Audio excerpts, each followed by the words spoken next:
Trying to come with a left uppercut. Trying to get him to open up so that he can counterpunch him. This is unusual. Coming in, trying to land the right hand. Change the trajectory on it. Right hook, uppercut, sends him back. Another left hand and a knockdown score. Oh, nearly floored him there on the bell of a dominating 8th round fight.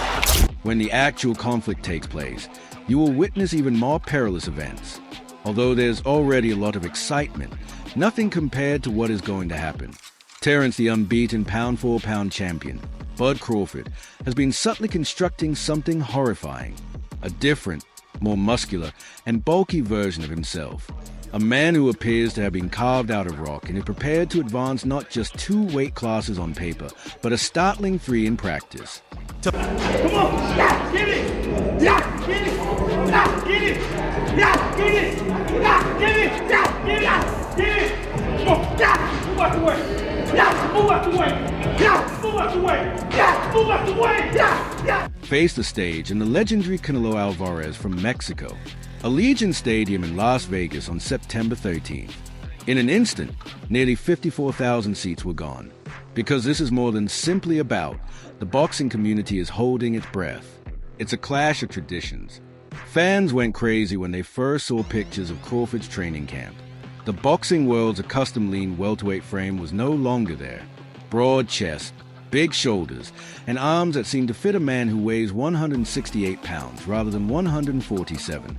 He can be seen blasting through road work and training videos, firing combos with power. Crawford is officially moving up 2 divisions, but in reality, he's ascending 3. He has been dominating at 147 for 5 years with only 1 fight at 154. He has the kind of power that seems to shake the bag off its shackles.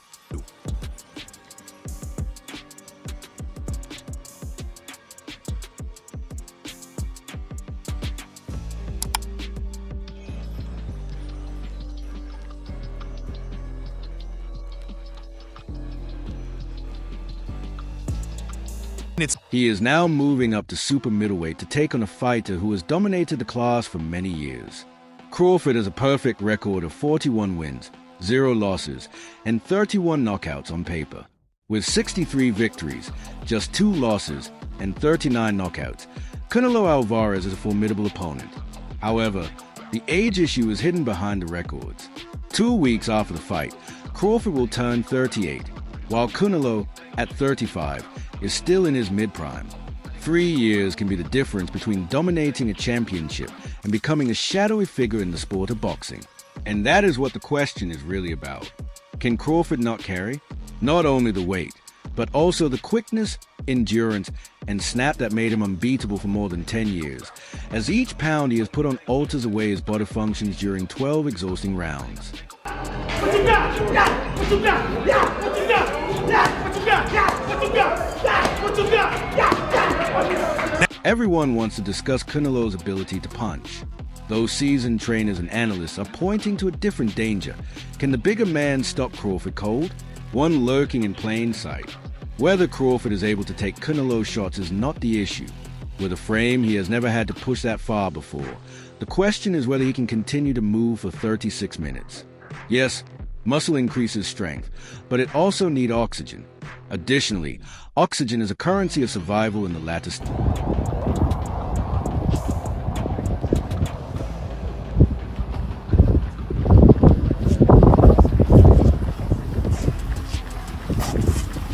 Racing backwards and hammering the pavement in one leaked video. Although it may seem strange to the untrained eye, jogging backwards makes the legs work in a different way, increasing stamina and durability beyond what forward running can provide. It's uncomfortable. It's exhausting. Additionally, it is intended to provide a solution to the one question that is truly important. Will Bud be able to sustain those legs till round 12? Then there's the murmur that permeates locker rooms and gyms. The one with the most enthusiastic admirers. Lester Martinez, Crawford's sparring partner and an unbeaten 19-0 super middleweight with strong knockout power, reportedly suffered a concussion during his sparring session with Bud and had to withdraw from an upcoming fight.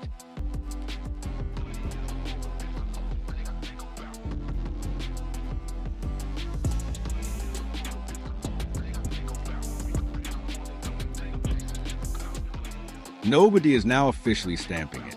Although Crawford's team has not acknowledged anything, rumors like these have a life of their own in boxing and only serve to increase a fighter's perceived level of danger. Crawford's power is already playing at 168 if that is the case.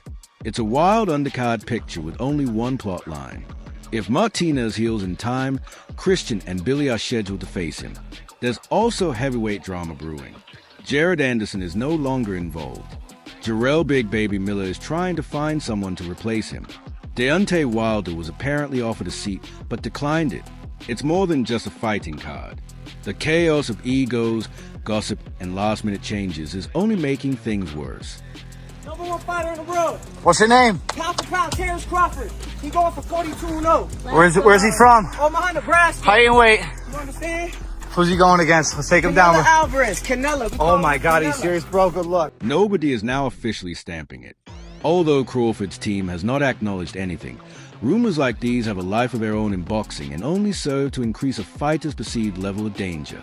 Crawford's power is already playing at 168 if that is the case. It's a wild undercard picture with only one plot line. If Martinez heals in time, Christian and Billy are scheduled to face him. There's also heavyweight drama brewing. Jared Anderson is no longer involved. Jarrell Big Baby Miller is trying to find someone to replace him. Deontay Wilder was apparently offered a seat, but declined it. It's more than just a fighting card. The chaos of egos, gossip, and last-minute changes is only making things worse. Yes, guys, it's Red Corner Boxing here. So, Lester Martinez versus Christian Mbili looks set to be added to the September 13th card, headlined by Terence Crawford and Saul Canelo Alvarez. This is a great fight, guys. What's your thoughts on it? Let us know here on Red Corner Boxing. Delivered with a single, violent punch to convey their own message. Canelo showed off the same left hook he claims would end the fight during a news appearance with Barack and AK.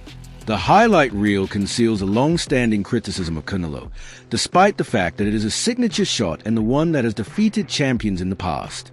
He must be planted in order to toss. He stalls his offense against movers. Against Floyd Mayweather, he lost nearly every round. He had to reset versus Dimitri Bivol more than once. There were occasions, even in his most recent engagement with William Skull, when the feet were not in place and the trap was set up, preventing the trigger from pulling towards Canelo because to the raw size aspect more than a lack of confidence in Crawford's abilities. According to Boots, Crawford ought to have experimented at middleweight first to have a sense of the power and speed before jumping to 168. Everything would have been revealed to him in a single battle at 160. He claims it's a warning rather than criticism. One on the body, three on the shoulder. That's got you. Okay, that's one. Shut up. You're going to five. We're going to five. I got you. No, man, it's done. We got each other. No, I said shoulder body. No, you're lying. Got you. Devin Haney's father and vocal trainer, Bill Haney, isn't concerned about the actual battle. The stage is causing him anxiety. He advises Crawford to use extra vigilance when it comes to anti-doping protocols, gently alluding to the more enigmatic politics of high-profile fights. According to him, the outcome of the battle will be determined by the fine print as much as in the ring. Evander Holyfield, the real deal himself, keeps things simple. Canelo is hard to beat. He's good, but simple. Basic isn't a derogatory term coming from Holyfield. It denotes effectiveness, self-control, and the absence of motion waste. You hear when he says, make a good fight for the people, Terence, he's saying he hopes you don't run. And Turkey has a knockout bonus in this fight. And there seems to be something out there like the way for you to win this fight is to move. Is that true? Turkey, you need to put a smaller ring in the... Kane mostly doesn't mince words, having shared the ring with some of the greatest in history. He believes Canelo will have an easy night, citing the size difference as a barrier Crawford can't overcome in 12 rounds. Then there's Ortiz. Man, when you talking about these big fights, you whispering. You said Canelo and Crawford. Yeah. Man, come on, man, that's the biggest fight, you know what I mean, in boxing right now. Canelo and Crawford. Crawford stepping up. Man, it's so big, you got Muhammad over there saying something about it. That's how big it is. He came off the bench. Focus says on the chin of Canelo. He reminds everyone that Canelo has never been seriously hurt in his fights against power punchers ranging in weight from middleweight to light heavyweight. Ortiz states bluntly, you can't beat him if you can't hurt him. Crawford, in his opinion, won't have enough pop to alter that. Money, titles, or the ability to brag aren't the only things at stake in this battle. It is about a legacy of making history, the rarest type of honor. Terence Crawford is on the verge of becoming the undisputed champion in 3 distinct weight divisions, a feat no male fighter has ever accomplished. He has already made a name for himself in the top division of sports, rising from lightweight to welterweight and possibly now to super middleweight. Another victory, and his name is... So he might stop him, I don't know. But Crawford might stop Canelo. It can go either way, you know? Canelo Alvarez is defending history on the opposite side of the ring, not attempting to rewrite it. At 168, he became the first person to be uncontested, and he has done it twice. The purpose of this battle is not to enhance his resume. The goal is to safeguard the empire he has cultivated over almost 20 years. It would hurt more to lose to a smaller man than it would to lose to someone who is inherently larger. This is a man's opportunity to become a legend whose achievements will be spoken about for decades to come. The other is fighting to demonstrate that his rule is unassailable, even when greatness from a lighter category challenges you. Some supporters are risking their money on Crawford for a reason. Canelo Alvarez, for all his talent, is not a huge super middleweight. He has shown his slow feet against boxers who are taller and longer. Crawford's approach is designed to take advantage of that. The capacity to regulate distance like a chess master controls a board, constant angles, and fluid stance changes.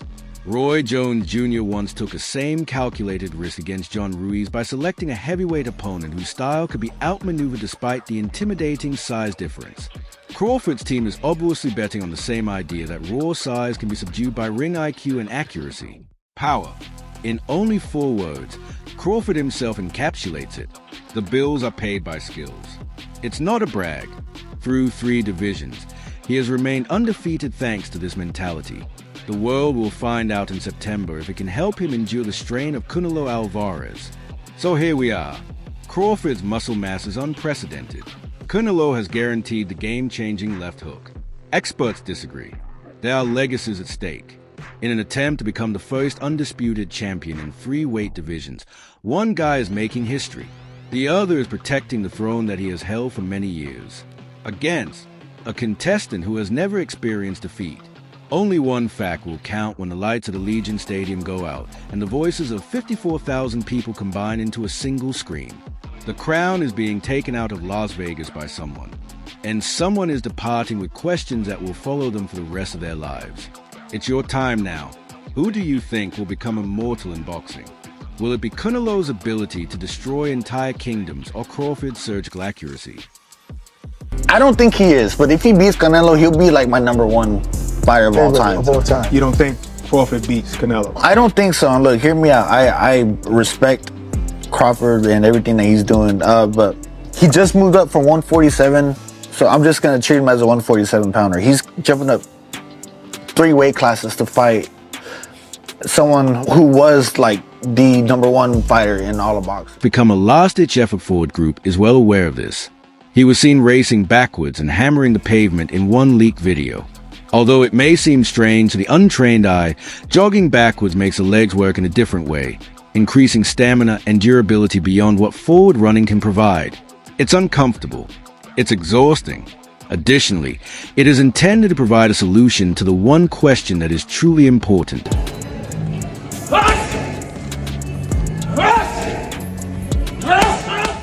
Will Bud be able to sustain those legs till round 12? Then there's the murmur that permeates locker rooms and gyms. The one with the most enthusiastic admirers.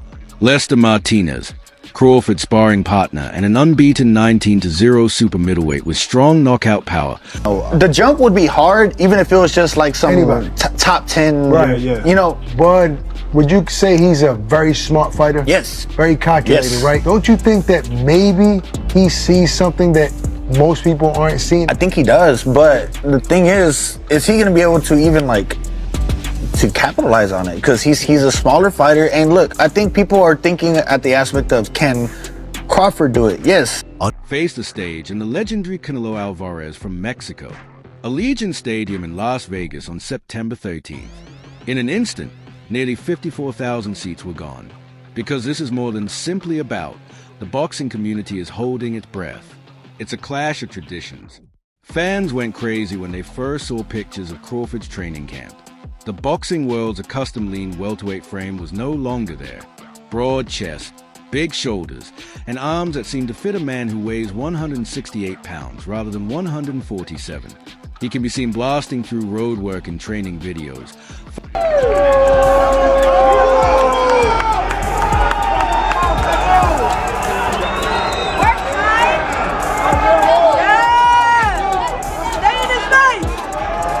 https://youtube.be/advv3 wdpw 8 ?